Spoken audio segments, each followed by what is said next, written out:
సుబ్రహ్మణ్య స్వామికి ఎర్రటి మందార పూలు అంటే చాలా ఇష్టం. అందుకే సుబ్రహ్మణ్య స్వామి ఫోటో దగ్గర ఎర్ర మందార పూలు ఉంచిన, ఎర్రటి మందార పూలు ఒక మాలికలాగా కట్టి ఆ పుష్పమాలిక సుబ్రహ్మణ్య స్వామి ఫోటోకి అలంకరించిన సుబ్రహ్మణ్యుడి సంపూర్ణమైన అనుగ్రహం కలుగుతుంది. ఎర్ర మందార పూలు దొరక్కపోతే ఎర్ర గులాబీ పూలతో పూజ చేయండి, కానీ ఎర్ర పుష్పాలతో పూజ చేయండి. ఎర్ర మందార పూలు కానీ ఎర్ర గులాబీ పూలతో కానీ పూజ చేయండి. ఏ పూలు లేకపోతే అక్షింతల్లో కుంకుమ కలిపిన అక్షింతలతో సుబ్రహ్మణ్య స్వామి ఫోటోకు పూజ చేస్తూ ఒక మంత్రం చదువుకోండి. ఆ మంత్రం ఏంటంటే ఓం సాం శరవణ భవ. ఇది మంత్రం. ఓం సాం శరవణ భవ.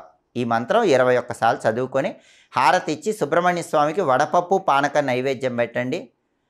దానిమ్మ పండు గింజలు నైవేద్యం పెడితే చాలా మంచిది. ఇంకా కుదిరితే కందిపప్పుతో చేసిన పదార్థాలు కూడా నైవేద్యం పెట్టుకోవచ్చు. ఆ నైవేద్యాన్ని ప్రసాదంగా స్వీకరించాలి. అయితే మీరు పూజ చేసే ముందే మీ జాతక చక్రం ఉంటే సుబ్రహ్మణ్య స్వామి ఫోటో